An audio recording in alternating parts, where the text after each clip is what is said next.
Hello everyone, I'm Vlad Sparastoria and I know about shooting. Today I'm showing this Persian Mauser for those who shoot with ex-military weapons. Persian Mauser often means a decent Mauser. Of the many contracts that Mauser made around the world, well, here Mauser has nothing to do with it. The story is actually more interesting than it seems and takes us all the way to distant Persia. Most people, besides the wars that the Persians had with the ancient Greeks, or for example the invasion of the Persian Empire by Alexander the Great, know little or nothing. Even though it played a very important role in the history of Asia and the world, I'm not going to summarize the entire history of Persia for you right now, because otherwise this wouldn't be a video about the Persian Mauser, would it? But you just need to remember that at a certain point during the Middle Ages, Persia was invaded by the Mongol Empire, which eventually broke apart. And essentially, when our story begins, in the late 19th century, Persia is ruled by descendants of dynasties that came from the Mongol Empire. They're no longer culturally Mongol. These people are completely assimilated into the local culture. But the government that this country has is an old-fashioned type of government. I mean that in the 19th century, Europe will enter the industrial era, the Industrial Revolution.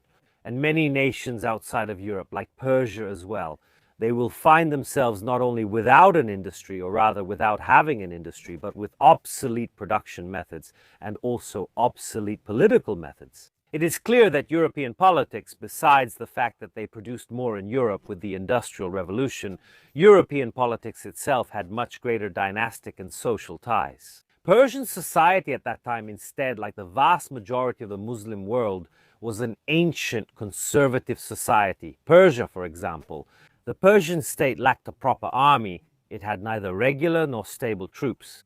If needed, the tribes would defend themselves and call loyal vassals. In short, it was not a modern state, and the colonial powers would take advantage of this fact. Remember that oil was discovered in Persia, and obviously for a nation in the midst of the Industrial Revolution, oil is something fundamental. There are two nations that are interested in having influence over Persian territory. That is, from the north, the Russian Empire, which was already expanding into the steppes of Uzbekistan, Tajikistan, and was reaching the areas of Iran and Afghanistan. And of course, the English who from the south, from India, were pushing toward this region. So the history of Persia straddling the two centuries between the 19th and 20th centuries. It's the story of how they tried to manage the strong influence between these two nations. Both had very strong interests in those areas. One of the first steps to modernize the army, to actually create Iran's army from scratch, was taken by the Russians. The Russians, in fact, for the Iranians, would go on to create, train, and even initially provide officers for what would become the Iranian Cossack Brigade, the Cossack Brigade. This cavalry brigade, I repeat, initially even with Russian officers, was in fact the only regular army unit worthy of the name that Iran possessed. And when, during and after the First World War, the chaos of the Russian Revolution broke out, the Cossack Brigade was the only one capable of maintaining order in the country. The Shah at that time was extremely weak, and in fact the British gave the green light to the commander of this Cossack Brigade, Reza Pahlavi, to stage a coup and overthrow the Shah, the Emperor of Persia, and establish a new government. In 1921 he marched on Tehran and overthrew the Shah. And the new free Persian state will create a new constitution and a new nation. However, the British, the fact that they had given him a lot of power and he was running the only military unit in the country, kind of backfired on them. Because a few years later, in 1900, he himself will carry out a coup d'etat against the very state he helped establish, and he will appoint himself the Shah of Persia. This marks the start of Persia's last dynasty, the Pahlavi dynasty, where obviously Reza will be the first, and then his son Mohammad Reza will succeed him. Now, what happens to these characters? We'll get to that. But one of the very first things he does is order many modern rifles to form a real army. The Cossack Brigade alone was insufficient for his national consolidation goals. He needed tens or even hundreds of thousands of rifles. Not wanting to turn to the Soviets, since there was chaos in the Soviet Union, nor to the British, who were. Those he was actually trying to push away, to drive out as much as possible, so he had to look for weapons elsewhere. At that time, after World War I, there weren't many companies capable of producing a reliable design and also the necessary ammunition. Some tests were carried out, and in the end, the Czechoslovakian WZ-29 was chosen, an export version of the Mauser produced by the famous Brno company in the 1930s. Large quantities of these Mausers arrived in Persia. Mauser as a company was never actually involved in this contract. In fact, they were made by Česká zbrojovka, BRNO, and this is written in Farsi on the weapon. These rifles are known there in Persia, in Iran, and even today they are simply known as Brno.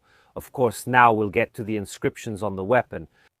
The contract, however, was not completed, because in 1939, when Česká zbrojovka was occupied by Germany, most of the rifles had arrived in Persia, but not all of them. Persia's position in World War II was ambiguous. Reza Shah Pahlavi had clear sympathies for the Germans, not so much because he liked the Germans, but because they were the enemies of his enemies, the enemies of the Russians of the Soviet Union, who still control politically through influence, if not in fact, many areas in the north of Iran, and obviously the British, who will force him to abdicate precisely to better control Iran and its precious oil resources for the war, putting in power his very young son, Mohammad Reza Shah Pahlavi.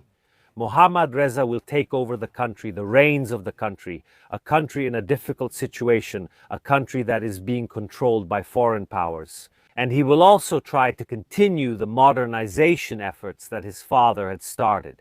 One of these modernization efforts was to separate religion from the state. Iran, even today, but also back then, was a country with a Shia majority, one of the smaller branches of Islam, less popular than the famous Islamists. In fact, Iran is one of the few countries in the world with a Shia majority, so this idea of wanting to separate the state from the church, so to speak, many conservatives didn't like it. Many conservatives who saw Islamic religion as a way to distance themselves from European powers and drive them out. And that's exactly what will happen with the famous Iranian Revolution in the 1970s, when an Islamic theocracy will take power and still governs the country today. And the Persian Mauser has witnessed many of these events. It witnessed the difficult times of World War II, the political dissent in the post-war period, and it was also recently seen on television, because when last year Alatoya gave his sermon publicly on television, many people noticed. They wrote articles in the West saying he was sitting holding a rifle, wondering what is happening. Now think about it for a moment. You've often seen Muslim figures, often extremists, giving sermons with a rifle in hand. Think of Osama bin Laden. Now, it's not a coincidence. It's not just a statement like, look, I have a rifle and I'll shoot you. But according to Islamic tradition, the Prophet Muhammad used to deliver the Friday sermon armed, because they, in fact, at the beginning of the history of Islam, were an armed group. They were a group that conquered the Arabian Peninsula and then many other parts of the world with the sword. Muhammad was not just a religious leader, he was also a military leader, which we must remember. To understand this story, Muhammad, according to tradition, used to give sermons holding a weapon in his hand. And so, continuing this tradition, the Ayatollah also gives his sermon holding a Brno rifle in his hand. In fact, most of them were sold even before the revolution, in the 1970s also, because they were heavily obsolete, but many remained for ceremonial purposes. Objectively, they are extremely beautiful rifles. The symbolic value clearly is very strong, also because it's the rifle with which the Shah tried to make Iran independent in a certain sense. But let me tell you this story. We can now move the camera, examine its construction closely, and test it. The Persian Mauser, as you can see, is not a small weapon. It doesn't fully fit in the frame, also because it's a full-length rifle. Let's first examine its main features. Keep in mind that, mechanically speaking, this is a Mauser 98 in the Česká zbrojovka version. So there are very small production differences, but it's also worth mentioning that it follows certain choices, such as the wood and the sights. Those that are generally called export Mausers. It's a package that Mauser, the company, even before World War I, offered to many different countries. It was, for example, different from what the German army had adopted as the Gewehr 98. You can really see it, especially in the sights. But let's start our tour, as always, with the markings. The person who picks up one of these Mausers for the first time will find a lot of markings in front of them, which we would call Arabic. But actually, it's Farsi. There's a bit of a difference between the Arabic alphabet and numerals compared to Farsi. But first of all, we'll notice the symbol of Persia. This lion with a sword and the sun. It's a very ancient symbol that dates back to the old Persian Empire. This symbol will eventually fall out of use. With the Islamic Republic, by the way, if you look at the protests in the West against the Islamic Republic led by Iranians themselves, you'll see this symbol on their flags. The left side of the weapon again displays the model designation in Farsi. Clearly we can't read it right now, but for example, we can see the year in the middle. Actually, it's not the year according to the Gregorian calendar, but the Muslim year in which this weapon was adopted, 1309 of the Muslim calendar. We also find the serial number of the weapon, which is also written in Farsi numerals. So, almost always, the importers of these weapons in the West write it in one way or another, for example, with electric pens. Here below is the weapon's serial number in Western characters. Also consider Italy's legal aspect. Reporting the weapon means knowing the serial number and what it says, right? It's better to avoid it, especially for legal purposes. So, a small inscription that maybe slightly ruins the otherwise perfect look of this weapon, but it's absolutely necessary for legal purposes. We can also clearly see the numbers. They are placed on the sight mount, I repeat. To those less familiar with these things, they might seem like simple, so to speak, Arabic numbers, but these are actually serial numbers. They look very similar to Arabic ones, but they're different in some details from the Arabic ones. As you can see, we have a sight that goes from 100 meters to 2,000 meters, which we can lift up. This is the typical sight of export Mausers, very different from the one adopted by the Germans. On the other side of the weapon, we also find the name of the Shah of Persia, highlighting that these weapons in fact are royal property. We also find the serial number stamped again on the wooden stock. Now let's take a look at the technical features of the weapon. On the stock, first of all, we find the first sign of modernity, maybe in quotation marks because it's a semi-pistol grip stock, very ergonomic for holding the weapon from behind. Here the weapon is closed, which is why the stock has strong steel reinforcement. Also because, whether during campaigns, parades, or even when using it as a club, you inevitably end up banging the stock against everything. The weapon has a lot of attachment points for the belt and the sling, because as often happened with export Mausers, they put on every possible one. Also because different units prefer the rifle sling attached in different ways. Here we have the first one. Going back, we see the weapon's action, which we'll discuss soon. It's standard, with a few exceptions. Mauser 98 action, probably the highest perfection you can have in the world of bolt-action rifles. Of course, we find the trigger, another attachment point for the sling, and again the sights that we just saw. A handguard that covers the weapon up here, which can be gripped in such a way that it heats up very quickly. Then we find a clamp that holds this handguard with another attachment point for the sling, and going back, a fourth attachment point for the sling. And this insert, this very large clamp, typical of Mauser with the bayonet mount. In front, we also find the weapons sight with these large protective wings. And it's very useful for many different reasons, not just for cleaning, the cleaning rod, but also, for example, it's useful if a shell casing gets stuck inside the chamber. For any reason, the action of the weapon has the typical characteristics of all Mauser actions. We're dealing with a rotating and sliding bolt. We see a large external extractor and, of course, the trigger of the weapon, which, when pressed, moves the firing pin forward. Then, when the firing pin is cocked, we have a three-position safety, the firing position. The middle position is used for disassembling the bolt, and the right position locks the bolt from opening and the trigger from firing, the classic Mauser three-position safety. To remove the bolt, we can open it, pull out this lever, which is also connected to the weapon's ejector, and thus remove the bolt itself. The bolt, also on the handle, again shows the weapon's serial number in characters. Otherwise, it's a perfectly normal bolt in the style of the Mauser 98 or the Czeska Zbrojovka 29. One thing we'll also see during the live fire test is that this weapon doesn't have it, unlike many other export Mausers, and that initially surprised me a little. It's a hold open, meaning when the magazine is empty, normally Mausers don't close the bolt, yet this one does. Marginally, it makes the weapon simpler, but it's really a silly thing. As for how much simpler it is, I think it's more advantageous to keep the hold open, but this one doesn't have it. For the rest, in every way, it's a Cisberno, specifically Model 29. And with this name Berno, these rifles will remain famous. But you know what? A Mauser this beautiful isn't just for taking apart and looking at how it's made. You also have to shoot it. And here we are back at the shooting range to try out this wonderful Persian Česká zbrojovka Mauser. It's an interesting weapon, and you can already see how much we've discussed it.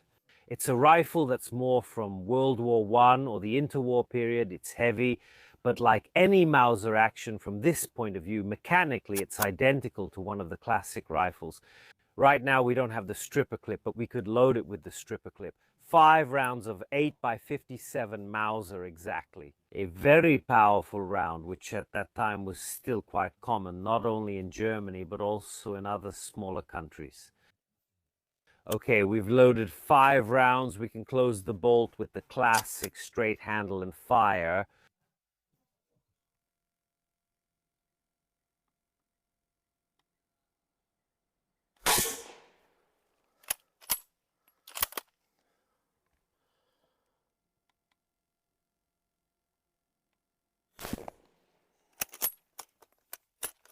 Because you can't go to... Wait a moment. Okay, the round got stuck for a second.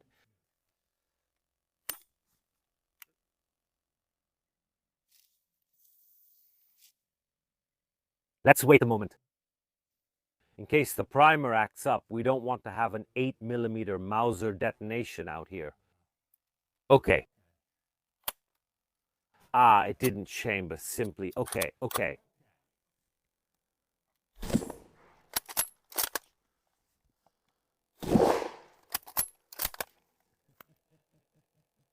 I think I loaded it wrong. That round inside the gun is heavy. It's a round that hits hard. Here it is, it ejects, and as always on the last shot. No, this doesn't close. As you can see, normally Mauser 698S tend to close, but this one doesn't want to close. It's interesting from this point of view because, I repeat, it's a weapon from the First World War. Its craftsmanship is of the highest quality. But the ergonomics and some small details are absolutely... You can see that it's a rifle in a way of old design, at least for the 1920s. The trigger, typical Mauser trigger, eh? It has a long, smooth take-up followed by a crisp break. The perhaps negative side, or rather the aspect that makes it appreciated today by military surplus shooters, but for a combat rifle, it might be a downside. The sights, like all export Mausers, have this tiny rear sight notch, really tiny. The V, which is a bit hard to see, and it's a bit annoying when trying to align it with the front sight, which instead is quite modern. These large protective wings. Okay, let's load it.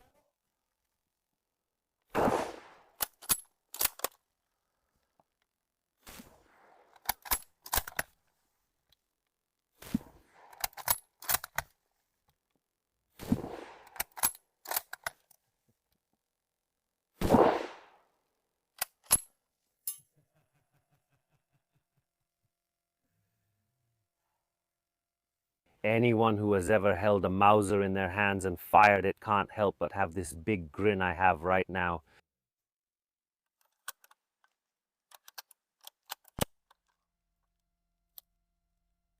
Exactly, here it is.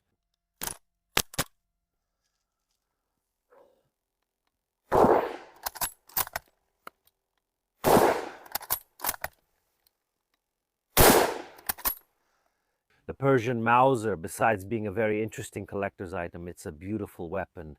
Here, any firearm enthusiast who wants to have a truly exceptional Mauser in their collection will make an excellent purchase by getting one of these Mausers. But as you can see, anyone who knows my channel knows where we're going with this. You see, It's a great opportunity to use a historic firearm to talk a bit about the history of a nation, which is often, especially lately, talked about a lot by journalists because of recent geopolitical events. You know well how people talk about Iran, its Islamic regime, its conflicts with many Western nations, and its support for present-day Russia. Here's a weapon that gives us the chance to provide a bit of context to this story. So thank you all for watching this video. If you liked it, if you enjoy videos like this, consider leaving a like, a comment below, and subscribing. It greatly helps a firearms content creator, especially since making gun-related videos on YouTube is quite difficult. To contribute directly, consider subscribing to the channel or buying t-shirts. They pay for things like the shooting range back here, also because you don't make money with these topics on YouTube. The second thing you can do is write to me. If you have interesting weapons that I might not have shown on the channel yet, write to me. Also because this weapon, like many others you see, was kindly provided for this test by a collector, and without people like you, my channel wouldn't be possible. That's all from me, and as always, I'll see you next time.